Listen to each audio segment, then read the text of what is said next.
자, 신앙의 결정적인 장애물들이라는 제목으로 마가복음 강의 29번째 말씀을 나누겠습니다. 씨 뿌리는 비유를 지금 우리가 하고 있는데요. 씨 뿌리는 비유는 네 가지 유형을 소개하죠. 길가밭, 돌짝밭, 가시떨기밭, 그리고 옥토, 좋은 땅, 이 네 가지입니다. 그래서 저는 네 주에 걸쳐서 이제 살펴보는데요. 특별히 씨 뿌리는 비유는 오늘 우리 신앙의 상태, 컨디션, 우리의 신앙이 어떤 수준에 있는가를 가늠하게 하는 매우 중요한 예수님의 비유 중에서도 아주 유명한 비유가 오늘 이 씨 뿌리는 비유입니다. 이 씨 뿌리는 비유에서 우리가 말씀하는 것은 씨가 뿌려지면 그 씨의 생명력이 있기 때문에 반드시 자라야 하는 게 원칙이에요. 이게 이제 말씀의 비유와 똑같은 말씀이 떨어지면 제대로 떨어지면 신앙이 성장해야 됩니다.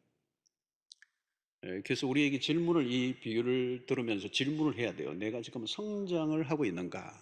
신앙이 자라고 있는가? 내 안에 생명이 들어왔다면, 말씀에 생명이 들어왔다면, 성장이 안 되면 문제가 있는 거예요. 뭔가가 문제가 있는 거예요. 이제 우리 신앙을 이제 확인해 봐야 합니다. 성장은 매우 자연스러운 거예요. 그죠? 그 씨앗을 심으면 싹이 나고 또 자라고 하는 거. 그 아이가 출생이 되면 성장을 하는 거잖아요. 영적으로도 똑같다는 거죠. 자, 이 비유에서 다루는 것은 말씀을 듣는 마음의 밭입니다. 밭이 어떤 상태인가? 말씀을 듣고 있다고 다 듣는 건 아니다. 그래서 들을 끼 있는 자는 들을지어다. 그 말씀을 하신 겁니다. 자, 오늘은 세 번째 가시떨기 밭의 비유인데요. 우리에게 가장 많이 적용되는 종류가 바로 이 부분, 오늘 세 번째가 아닌가 그렇게 생각이 돼요. 네 가지 중에서도 옥토도 많지만 이 가시떨기 밭이 우리에게 많이 적용되는 그런 세 번째 비유가 되겠습니다. 7절에 보면 들어는 가시떨기에 떨어짐에 가시가 자라. 자, 이런 우리의 신앙이 우리가 말씀이 떨어지면 신앙도 자라지만 가시도 자란다는 거예요. 그죠? 그걸 얘기하는 거예요. 그래서 그 가시가 자라서 기운을 막음으로, 이 기운은 뭐예요? 성장하는 기운을 막아버린다는 거예요. 그래서 어떻게 되죠? 결실하지 못하게 된다는 거예요. 결실. 그러니까 나무의 목표는 성장이지만 최종적인 목표는 결실이죠. 열매잖아요, 열매. 이제 그것을 지금 얘기하는 거죠. 들어는 씨가 가시떨기에 떨어졌다. 자, 예수님은 제자들에게 18절에 이걸 다시 이제 설명을 하시는 겁니다. 18절을 보면 어떤 이는 가시떨기에 뿌려진 자니, 자, 우리 가운데도 이런 분이 있을 수 있어요. 가시떨기에 뿌려진 자, 내 마음이 가시떨기가 됩니다. 이들은 말씀을 듣기는 하되. 자, 이 말은 뭐냐면 말씀을 받아들이는 태도가 이 가시떨기 밭은 나쁘지는 않아요. 말씀을 잘 받아들인다는 거죠. 자, 이것은 세 번째 밭은 이 길가밭과 돌자밭과는 다른 차이점이 있습니다. 길가와 돌자밭은 흙에 문제가 있어요. 땅에 문제가 있는 거예요, 일단. 그죠? 돌이 꽉 깔려 있고 또 길가밭이니까 씨가 들어가지 않는 거죠. 그러나 이 세 번째 가시떨기 밭은 밭에 문제는 없어요. 씨를 잘 받아들여서 나무가 자라났다는 거예요. 그런데 문제는 뭐예요? 열매를 못 맺었다는 거예요. 마음껏 자라야 열매를 맺는데 자라는데 문제가 생긴 거죠. 자, 문제는 열매를 맺지 못했다. 그럼 왜 그런 일이 일어나는가? 나무만 자란 게 아니고 가시떨기도 같이 자랐다는 거예요. 그래서 이 자라난 가시떨기가 나무의 성장을 가로막아서 결국은 결실하지 못했다. 여러분, 날카로운 이 가시들이 우거지면 나무의 성장을 위축시켜 버리죠. 예. 그것을 오늘 본문에서 얘기하고 있습니다. 자, 여러분, 예수님은 열매 없는 무화과 나무를 저주하신 적이 있습니다. 열매가 맺어져야 되는데 열매가 없어요. 마땅히 열매를 맺어야 될 나무인데 열매가 없으면 그 나무는 존재의 가치가 없죠. 그래서 예수님이 저주를 해서 나무가 말라버린 적이 있어요. 요한복음 15장의 포도나무 비유에서도 열매를 많이 강조해요. fruit. 15장 8절에 보니까 너희가 열매를 많이 맺으면 내 아버지께서 영광을 받으실 것이요. 너희는 내 제자가 되리라. 그 제자의 중요한 특성이 뭐냐면 열매를 많이 맺으면. 자, 오늘 이 비유에서도 열매를 맺지 못하게 하는 요인이 그럼 뭐냐? 왜 신앙의 열매를 맺지 못하는가? 19절의 말씀이죠. 세상의 염려, 재물의 유혹, 기타 욕심이 들어와 말씀을 막아 결실하지 못하게 되는 자요. 그랬어요. 아주 선명하게 세 가지가 나옵니다. 첫 번째는 뭐죠? 한번 띄워주세요. 자, 첫 번째, 세상의 염려. 두 번째, 재물의 유혹. 세 번째, 기타 욕심이에요. 자, 이 세 가지가 말씀을 가로막아 버린다는 거죠. 이게 막다라는 이 말은 질식하다. 영어로는 choke하는. 이렇게 이렇게 레슬링 할 때 팍 이렇게 해가지고 목을 조르면 목이 질식을 하는 그런 상태와 같아요. 여러분, 언급된 이 세 가지는 서로 연결되어 있습니다. 욕심이 많아지면 유혹이 생기고요. 유혹은 욕심에서 나온 거예요. 욕심과 유혹에 사로잡히면 염려가 많아지게 되어 있습니다. 자, 씨도 좋고 밭도 좋아요. 그런데 문제는 가시들기예요. 가시들기를 제거해 주어야 제대로 성장하게 되고 결실을 맺을 수 있다. 자, 여러분, 에덴 동산의 아담의 범죄 이후에 땅에 뭐가 생겼느냐면 가시덤불과 웅坑기가 생겼어요. 창세기 3장에 나오죠. 이 가시덤불과 웅坑기, 이 척박한 환경이 되니까 먹고 살기 힘들어졌잖아요. 영적인 세계도 똑같아요. 죄인인 우리의 마음을 그대로 두면 이 안에 웅坑기, 가시덤불이 팍 자라게 돼요. 그게 뭐죠? 염려의 잡초, 유혹의, 재물의 유혹의 가시떨기, 욕심의 웅坑기, 그게 막 자라나는 거죠. 그러면 말씀으로 성장하는 것을 가로막는다는 거죠. 이 세 가지는 여러분 신앙생활에 아주 큰 장애물이에요. 이것을 그대로 두고는 신앙이 성장을 제대로 할 수도 없고 열매 못 맺는다.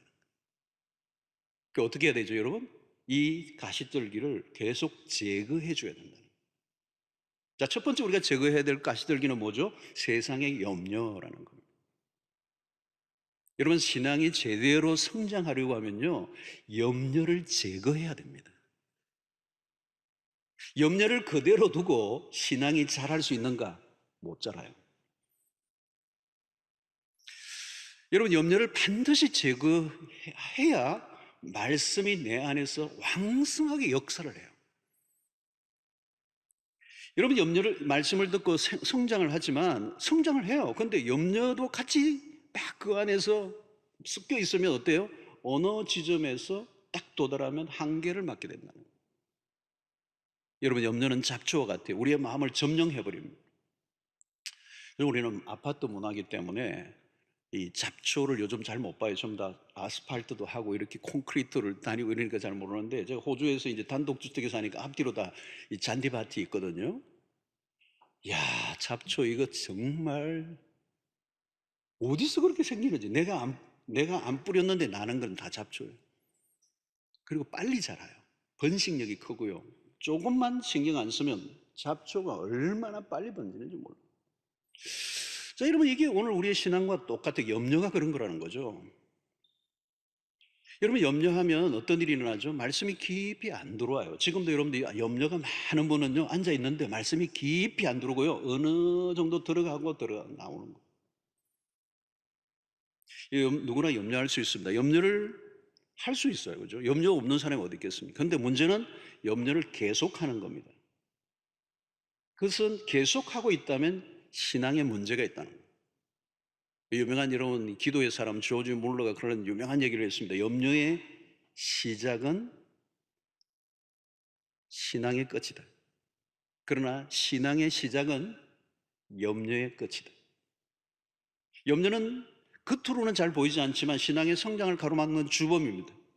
그래서 이게 원어상으로 보면 이 염려들이에요. 복수예요. 이게 하나의 염려가 아니라 여러 가지 종류의 염려를 말하는 거예요. 자, 여러분, 우리의 삶에 실제적으로 염려가 하나가 아니죠. 많아요. 그죠? 뭐 먹고 사는 문제도 염려할 수 있고, 가정의 문제, 관계의 문제, 자녀의 문제, 부부의 문제, 가정의 건강의 문제, 자기 개인의 건강의 문제, 뭐 직장의 문제, 나라의 문제, 이념의 문제, 뭐 정치의 문제, 뭐 확대되면 이건 얼마나 많습니까, 여러분? 요즘은 코로나19 팬데믹으로 염려할 요소들이 더 많이 늘어났어. 염려는 결국 믿음의 삶을 무너뜨립니다. 염려는 영혼을 위축시켜버리고요, 신앙에 악영향을 끼칩니다. 특별히 염려를 하면 에너지 소모가 굉장히 많습니다. 정신적 소모가 큽니다. 돈을 불필요한 곳에 많이 낭비해버리고 나면 정작 써야 할 곳에 쓰지 못하는 것과 똑같이 염려로 정신적 에너지를 많이 소비해버리면 영적 생활은 물론이고 삶 전체에 영향을 미칩니다. 기진해요, 기진해. 탈진을 해버린다는 거예요. 염려가 심하면 삶 전체에 마비 현상이 일어납니다. 염려는 간단한 문제가 아니에요. 염려에 시달리다 보면 탈진 상태에 이르고요, 염려는 부정적인 관점에서 집중력을 가하는 거거든요. 어디엔가 집중해서 이것이 염려의 대상에서 빠져나오지를 못하는 겁니다. 근데 여러분, 이 염려는 무익하다고 예수님이 말씀하셔요. 마태복음의 산상수훈을 보면 6장 27절에 뭐라고 말씀하시죠? 너희 중에 누가 염려함으로 그 키를 한 자라도 더할 수 있겠느냐? 여러분, 염려해가지고 0.5mm라도 키를 염려함으로 크게 할 수 있다면 저 염려 한번 해보겠습니다.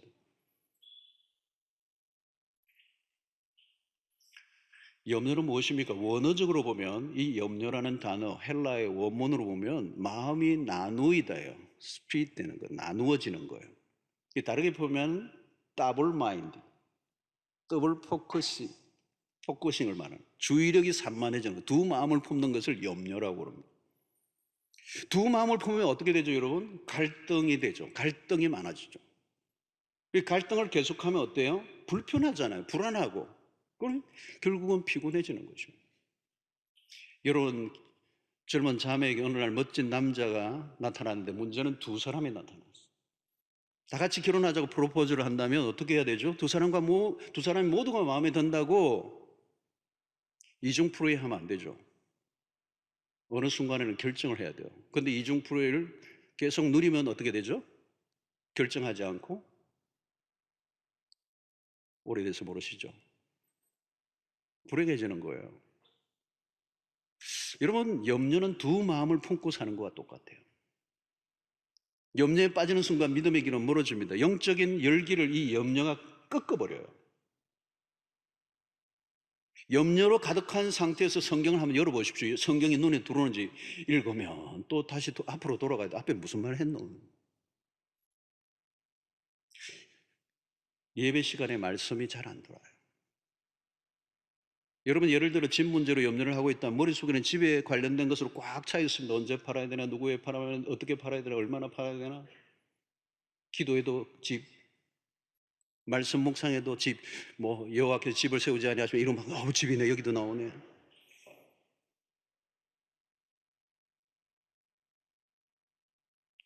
여러분, 염려를 계속해 보십시오. 염려는 불안으로 이어지고요, 두려움으로 이어져요. 염려는 그냥 있지 않아요. 그래서 이 염려라는 가시떨기는 갈수록 무성해지는 겁니다. 영적 성장이 어려워져요. 어느 지점에 멈춰버리죠, 신앙이. 자, 어떻게 해야 되죠, 여러분? 이 염려를 방치하면 안 됩니다. 예수님이 분명한 방향을 우리에게 가르쳐 주시는데요. 마태복음 6장 31절에 그러므로 염려하여 이르기를 무엇을 먹을까, 무엇을 마실까, 무엇을 입을까 하지 말라. 염려하지 말라.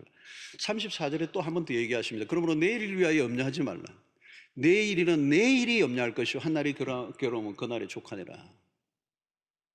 여러분, 예수님은 이 산상수 6장, 그러니까 5장 6장 7절이 산상수훈인데 산상수훈의 한가운데에 이 말씀 6장 하반부에 아주 짧은 구절 안에 염려라고 하는 단어를 계속 사용하고 있는 이유는 2000년 전 비교적 오늘과는 다른 단순한 삶을 살아갔던 그 시대 속에서도 예수님 이미 그 시대 사람들 안에 뭐가 가장 많아요? 염려가 많았던 거예요. 염려가 신앙의 가장 주적이라는 사실을 주님은 꿰뚫고 아시면서 그들에게 염려하지 말라, 염려하지 말라. 무엇을 먹을까, 무엇을 마실까, 무엇을 입을까 염려하지 말라. 여러분, 우리가 많은 사람들이 가지고 있는 일반적인 삶의 모습을 예수님은 하나님의 백성들 하지 말라는 거예요. 염려하지 말라는 거예요. 그러면서 한 가지에 초점을 맞추라는 거예요. 염려는 아까 그랬잖아요. 두 마음이 붙는 거다. 마음이 나누어지는 거다. 한 가지에 초점을 맞추라고 얘기하시면서 6장 33절 그 유명한 구절이 나오는 거예요. 자, 이 구절은 정말 저는 너무너무 좋아요. 함께 한번 읽어봅시다. 시작. 그런즉 너희는 먼저 그의 나라와 그의 의를 구하라.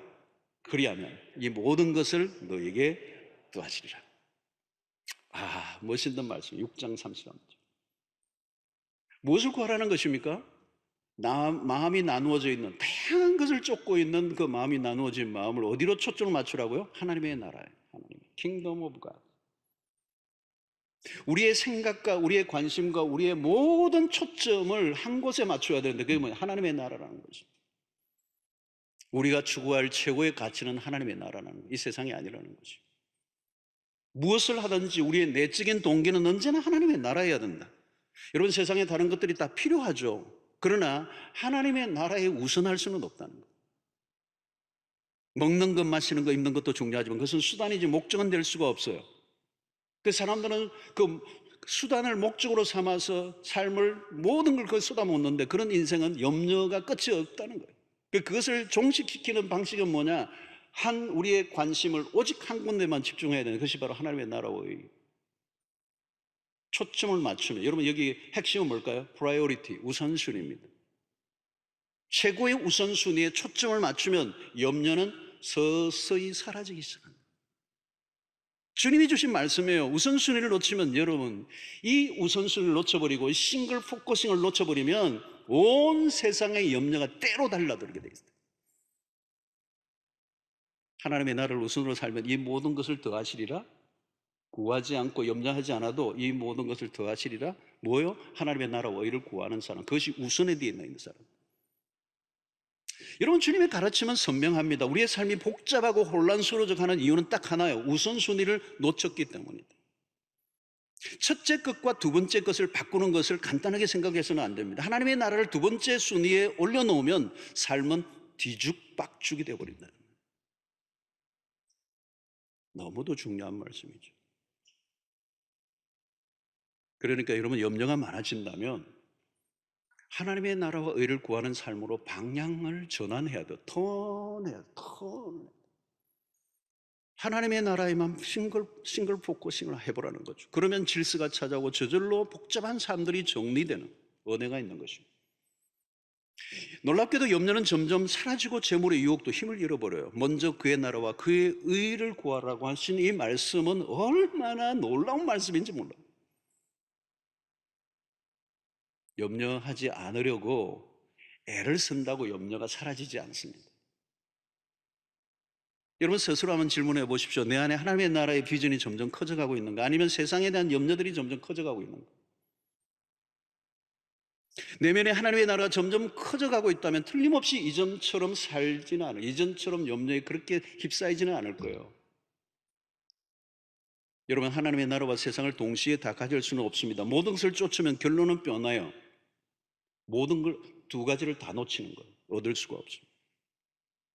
두 나라를 동시에 추구할 수 없습니다. 믿음은 그러므로 선택이라는 거죠. 말씀을 들을 때마다 우리가 결단해야 합니다. 순종이란 선택이요. 매 순간 질문해야 합니다. 하나님의 나라를 나는 구하고 있는가? 성도 여러분, 믿음은 염려의 반대편이에요. 염려할 수 있습니다. 그러나 계속 염려하는 것은 문제가 있어요. 세상에 대한 염려에서 벗어나 하나님의 나라에 대한 관심으로 점점 옮겨갈 때 초점이 중요해요. 염려를 내버려 두서는 안 돼요. 염려를 몰아내야 돼요. 염려를 제거해야 돼요. 그래야 믿음이 자라고, 믿음이 자라야 열매를 맺는 거죠. 믿음을 가졌는데 염려도 하고 있다. 그것은 분명히 세상을 쫓고 있는 것이고 하나님의 나라에 포커스를 맞추고 있지 않는 거예요. 하나님의 나라와 의를 구하면, 여러분 이 마태복음 6장 33절을 날마다 암송하시기를 바랍니다. 이 말씀이 내 안에 완전히 체화되고 이 말씀대로 살아가기로 결정하고 살아가 보면 여러분 이 말씀이 신비로워요. 놀라워요. 너희는 먼저 그의 나라와 그의 의를 구하라. 먼저. 이 첫째를 놓치지 않으면, 여기에 초점을 맞추기만 하면 이 모든 것을 너희에게 더하시리라. 이 은혜가 있게 되기를 축원합니다. 자, 여러분, 두 번째는 재물의 유혹이에요. 우리의 신앙의 큰 걸림돌. 재물의 유혹은 금방 와닿는 주제죠. 재물에 대한 유혹은 우리 모두가 늘 부딪히는 후끈한 주제예요. 우리 신앙생활의 가장 큰 장애물. 물질의 유혹을 받고 있다면 신앙 성장 현저히 방해를 받고 있는 거죠. 여러분, 우리가 어디에서 가장 많이 넘어집니까? 재물의 유혹이. 치명적인 가시떨기입니다. 아주 센 가시떨기예요. 재물의 유혹은 강력해요. 물질의 문제는 우리를 한순간 무장해제시켜버리고 속수무책으로 넘어지게 만듭니다.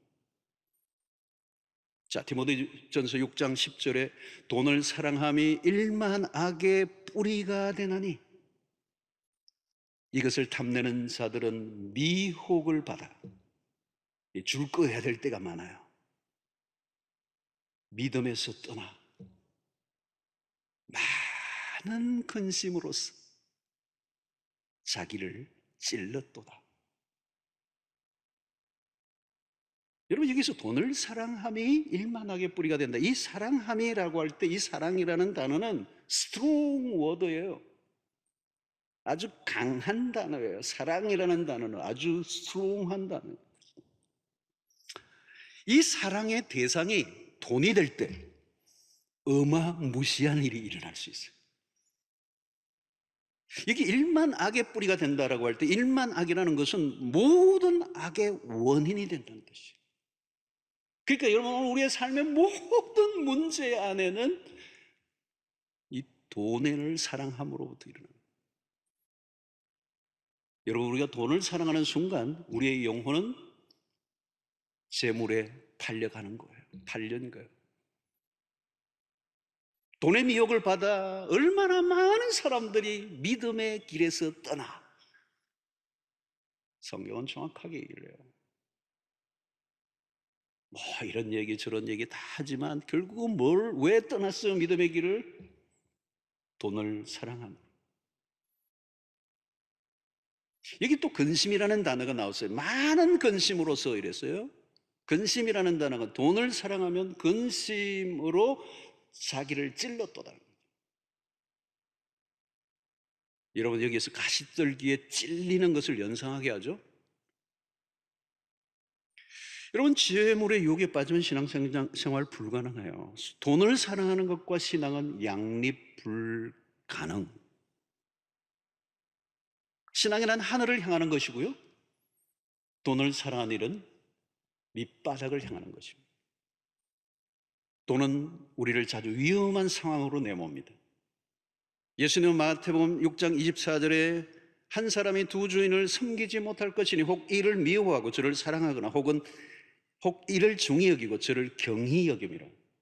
그 다음 매우 중요한 말씀입니다. 너희가 하나님과 재물을 겸하여 섬기지 못하느니라. 선명합니다. 여기는 타협이 없습니다. 어느 주인이든 최고의 충성을 요구하기 때문에. 재물을 주인으로 삼을 것인가, 예수님을 주인으로 삼을 것인가, 둘 중 하나예요. 누가 내 마음의 주인인가? 사랑하는 성도 여러분, 우리가 사는 세상은 어떤 곳입니까? 만몬의 힘이 지배하고 있습니다. 돈의 힘이 얼마나 센가를 우리는 매일 실감하며 살고 있습니다. 모든 게 돈이에요. 돈.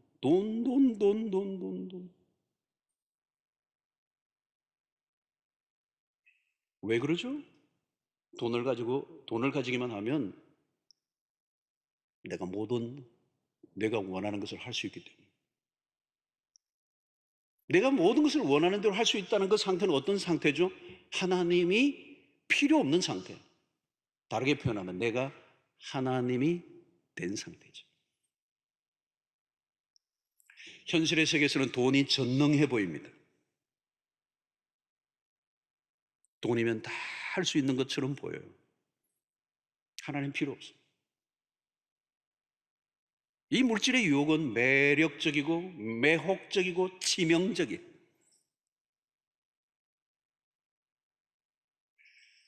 여러분, 그러므로 우리는 이 물질의 유혹과 싸우는 것은 쉽지 않습니다. 왜 사람들이 유혹에 넘어갑니까? 그 유혹은 달콤하기 때문에. temptation, 달콤하죠. 영락없이 속습니다. 조금만 더 가지라고. 여러분, 이 현실이 어려워지면 돈은 더 절실해집니다. 신앙은 일평생 하면 되는 거고, 요즘 좀 신앙 내려놓고 당장 당신은 돈이 필요하잖아. 천국의 소망은 너무 멀고 돈의 필요는 절실해. 재물의 유혹은 늘 속삭이죠. 너 돈이 있어야 돼. 돈만 있으면 해결돼. 돈 없이 어떻게 지내? 이 정도는 죄가 안 될 거야. 가져. 빼앗아. 자식들 생각해야지. 노후도 생각하고. 노후를 어떻게 하려고.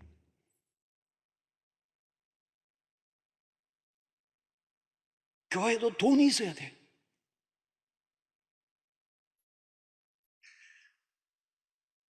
계속 속삭여요. 돈은 모든 문제를 해결해 준다고 약속합니다.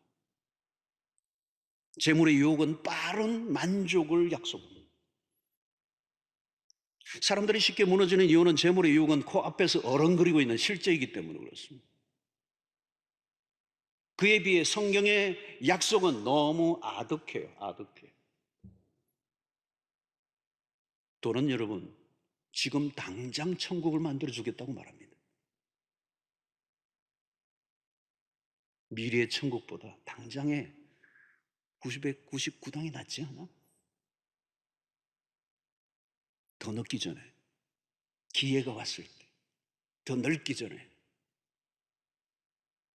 그러나 여러분, 재물은 내가 생각하는 대로 내 손에 잡히지 않습니다. 내가 잡으려고 하는 속도보다 도망치는 속도가 더 빠릅니다. 돈은 아무에게나 잡혀주지 않습니다.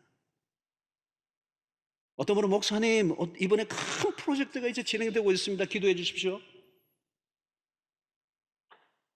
당분간 출장들 때문에 교회 못 나오더라도 이해해 주십시오. 그리고 빠이빠이 하고 갑니다. 무엇인가에 홀려 있습니다. 롯이 삼촌 아브라함을 따라가다가 어느 순간 눈앞에 기름진 땅이 매력적으로 보였습니다.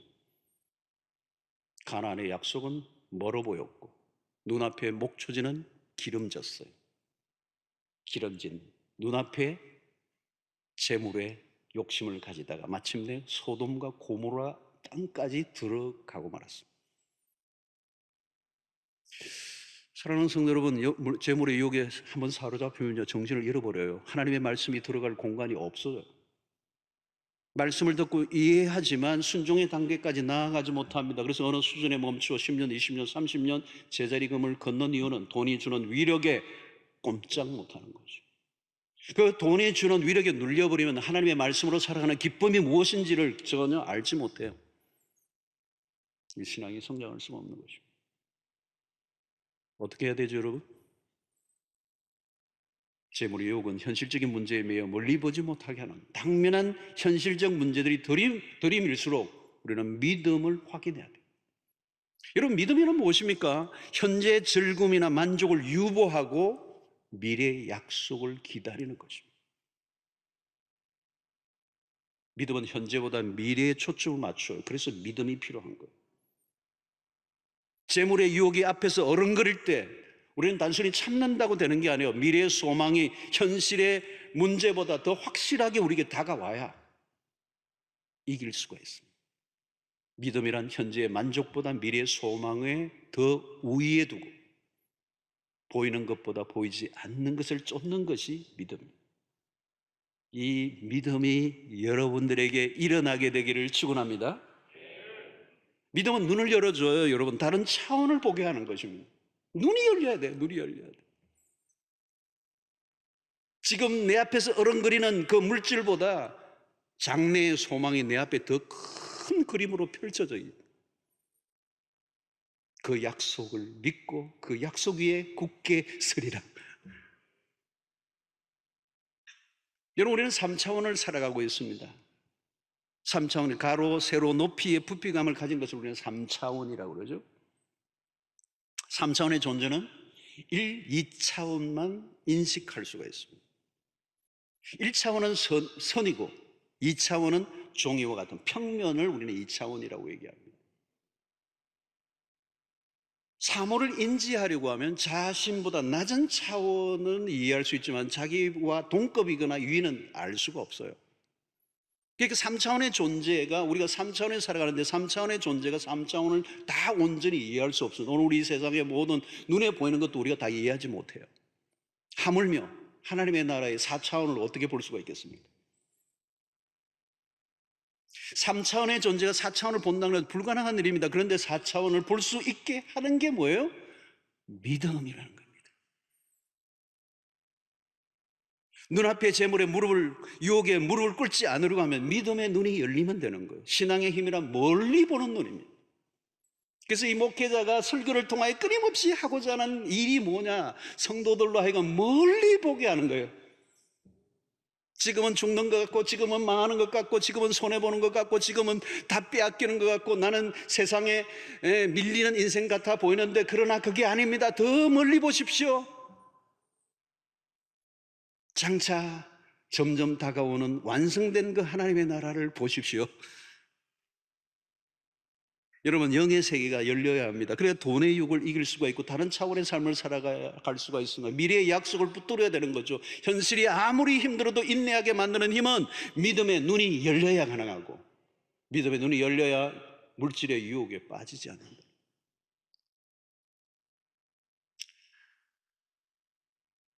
여러분, 말씀을 들어도 돌아서면 다시 돈 타령을 할 수밖에 없는 이유는 그 돈은 우리를 순간순간 우리를 집착하게 만들어요. 그러나 여러분, 돈은 유한합니다. 기세등등한 것 같아도 오래 가지 않습니다. 돈은 전능하지 않습니다. 마이티하지만 올마이티하지 않습니다. 올마이티는 하나님 한 분밖에 없습니다. 여러분, 말씀을 들을 때마다 믿음으로 반응할 수 있게 되기를 바랍니다. 말씀이 우리 안에 충만히 거할 수 있도록, 그 말씀이 우리 안에 충만히 거하면 돈의 위력은 현저히 들고, 믿음의 세계로, 보이지 않는 세계를 보기 시작하면 돈으로 만들어간 세상이 얼마나 허접하고 초라하고 유치한 것인가를 보게 돼요. 그게 연연하지 않을 수 있습니다. 말씀만이 영원합니다. 말씀이 세상을 이기게 하십니다. 신자는 돈이 아니라 말씀으로 갑니다. 예수님이 우리에게 말씀하셨죠. 마태복음 4장 4절에 그 40일 금식하고 그 절절한 물질의 유혹 앞에 예수님의 반응은 무엇이었습니까? 마태복음 4장 4절에 예수께 대답하여 이르시되 기록되었으되 사람이 떡으로만 살 것이 아니요 하나님의 입으로부터 나오는 모든 말씀으로 살 것이라 하였느니라. 돈에 굴복하지 말고 말씀에 굴복하시기 바랍니다. 말씀의 힘으로 돈의 힘을 걷어내시기를 바랍니다. 돈 버는 재미보다 말씀의 즐거움을 누리며 살아갈 수 있게 되기를 축원합니다. 돈의 유혹을 이겨야 신앙이 자랍니다. 이 물질의 유혹 앞에 무릎 꿇지 않고 승리하는 주의 백성들 되기를 축원합니다. 마지막으로 기타 욕심이 나오죠. 재물에 대한 욕심을 뺀 잡다한 욕심들입니다. 주님은 마음속에 은밀하게 숨어있는 욕심들을 지적하시죠. 욕심은 마음 안에 숨어있지만 영적 성장에 결정적 영향을 끼칩니다. 잘하려고 하다가 어딘가 넘어지는데 그 지점에 가보면 욕심이 있습니다. 영적 성장은 욕심을 극복함으로 일어나는 거죠. 그런데 이 욕심은 위험한 것입니다. 말씀에 대한 갈급함보다 욕심이 더 강하면 신앙은 가시들게 찔려 있는 거죠. 야고보 1장 14절에 오직 각 사람이 시험을 받는 것은 자기 욕심에 끌려 미혹됨이니, 각 사람이 시험을 받는 이유는 자기 욕심에 끌려. 여러분, 시험을 왜 받아요? 시험이 왜 드는 것입니까? 욕심 때문에. 욕심 처리하지 않으면 미혹받습니다. 걸려 넘어집니다. 욕심이 올무가 되고 덫이 됩니다. 이 욕심, 탐심, 욕망, 얘는 여러분 그대로 있는 게 아니에요. 자랍니다. 야고보 1장 15절에 보시면 욕심이 잉태한저, 죄를 낳고 생명력이 있는 것처럼 나무처럼 나오면 잉태하고 낳고 자라고, 그죠? 어디까지 가는 것입니까? 사망을 낳는다는 거예요. 여러분, 우리의 마음에 욕심이 버티고 있는 한 말씀이 자리를 잡을 수 없습니다. 욕심이 말씀을 밀어내버려요. 자꾸 밀어내버려요. 뭐 말씀이 어느 정도 자리를 차리자고 있는데 그게 뭔가 좀 잘하려고 하는데 또 욕심이 들어가고 확 밀어내버려요. 그게 제로 포인트가 됩니다. 사도 요한은 욕심의 정체를 이렇게 폭로하죠. 요한일서 2장 16절에 이는 세상에 있는 모든 것이 육신의 정욕과 안목의 정욕과 이생의 자랑이니 다 아버지께로부터 온 것이 아니요. 어디로부터요? 세상으로부터 온 것이요. 육신의 정욕에 사로잡히는 순간 하나님을 사랑하는 마음이 현저히 줄어들어 버립니다. 하나님 주는 기쁨보다 이 세상의 자랑이 더 흥분되게 만드는 것이죠. 그래서 욕심에 사로잡히면 어떻게 되는 것입니까? 그냥 그게 죽는지 사는지 모르고 빠져들어가는 거예요. 여러분, 욕심에 있는 사람들은 눈이 충혈되어 있어요. 눈앞에 있는 그 이익을 쫓아가기 위해서 몸부림을 치다가 죽는지 사는지도 모르는 것이죠. 예배를 드려도 깊이 나가지 않아요. 설교 시간에 집중력이 약해질 수밖에 없습니다. 마음이 콩밭에 있는 거죠. 욕심에 빠지면 안목이 짧아집니다. 시야가 좁아져요. 욕심은 그렇게 집착하고 있기 때문에 눈앞에 당장 일어나는 일에 쫓기는 것입니다. 개인의 행복, 당장의 즐거움, 그리고 경제적 안정, 세속적 성공, 출세에 목을 맵니다. 영원을 생각할 공간이 없어요. 골로새서 3장 5절에 뭐라고 말씀하면 그러므로 땅에 있는 지체를 죽여라. 그 지체에 죽여야 될 게 뭐예요? 곧 음란과 부정과 사욕과 악한 정욕과 그 다음에 탐심이니 탐심은 우상숭배니라. 작은 문제가 아니라는 얘기예요. 적결해야 돼. 없애야 된다는 거예요. 탐심, 욕심은 영적 성장의 장애물입니다. 무엇을 하는지 욕심으로 하면 다 무너집니다. 여러분, 항상 우리가 무엇을 하든지 그게 뭐 얼마나 멋있는 일을 하느냐가 중요하지 않고요. 그 일을 하고 있는 내면의 동기가 뭐냐를 물어야 돼요. 그 안에 욕심이 끼어 있고 사심이 있고 흑심이 있으면 그 일은 어떤 멋있는 일을 해도 그건 하나님과 상관없는 무익한 일이 되고 말입니다. 영적 마이너스가 된다. 여러분, 교회에서 열심히 하고 전도도 하고 막 기도도 하고 헌금도 많이 한다고 그게 중요한 게 아니고요. 무슨 동기로 하느냐, 그게 욕심이 없느냐라고 하는 거예요. 여러분, 헌금을 하면서도 욕심이 들 수 있어요. 아나니와 삽비라, 사도행전의 유명한 사건입니다. 아나니와 삽비라 부부는 자신의 재산을 팔아 사도들의 발 앞에 두는 즉시 죽어버렸어요. 즉사했어요. 왜요? 그들은 하나님 앞에 한 것이 아니고 그들의 내면의 욕심, 허영, 바나바가 누렸던 그 명예가 탐났던 거죠. 그래서 헌금한 거예요. 사람은 몰라요. 성령은 아셨어요. 심판한 거죠. 여러분, 사욕을 가지고 봉사를 하면 아무 유익이 없어요. 믿음이 자라기보다 깎아내리는 일이 되는 것입니다. 오늘 우리는 기복주의 신앙, 형통의 복음을 쫓는 사람들은 세속적인 세계관을 가지고 있습니다. 신앙을 수단화해버립니다. 하나님을 수단화해버립니다. 자신의 목적을 이루기 위해서 하나님을 끌어옵니다. 여러분, 신앙생활을 하면 욕심과의 싸움이에요.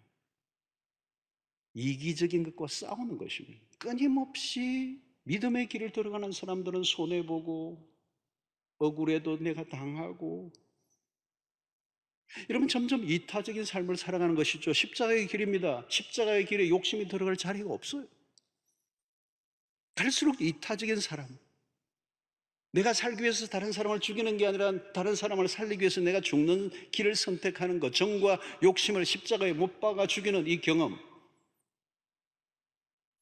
이것이 우리의 신앙을 성장하게 한다는 거예요. 점점 좁은 길, 십자가의 길을 선택하는 은혜가 있게 되기를 축원합니다. 자, 오늘 가시떨기 밭은 오늘 우리의 모습을 많이 닮아 있어요. 좋은 교회를 다니고 좋은 말씀을 많이 듣고 영적으로 건강한 이 주변의 성도들과 함께 한다는 것은 큰 축복입니다. 하나님 우리에게 성장의 기회를 언제든지 주셨어요. 그 성장을 계속하다 보면 반드시 결실을 맺게 되는 것입니다. 그 결실이 최고의 영광이죠. 우리는 이 가을에 결실의 계절, 태풍도 오고 우리의 삶이 참 힘들었지만 우리가 과일을 먹을 때마다 참 감사를 하죠. 이 결실, 그 비바람을 맞으면서도 결실, 그 열매를 먹으면 우리는 기뻐합니다. 하나님 우리에게 요구하시는 게 바로 그런 결실입니다. 오늘 우리는 이 결실을 이루기 위해서 우리에게 있는 이 장애물과 싸워야 돼요. 가시떨기, 우리 마음속에 언제든지 자랄 수 있는. 여러분, 잡초는요 참 희한하게 잘 생겨요. 그 욕심이 잘 안 없어져요. 하나 없앴는데, 겨우 없앴는데 또 어느 날 보니까 다른 욕심이 들어와 있어. 그 염려와 싸웠는데 어느 날 또 다른 염려가 나의 머리를 지배해버리고 있어. 재물의 유혹이 얼마나 집요한지. 그래서 내 신앙이 이렇게 맴돌고 있구나. 20년, 30년, 40년 세월을 쌓았는데 믿음이 그저 맴돌고 있고 열매를 맺지 못하고 있다면 아마 우리 신앙의 큰 장애물인 이 세 가지가 분명할 것입니다.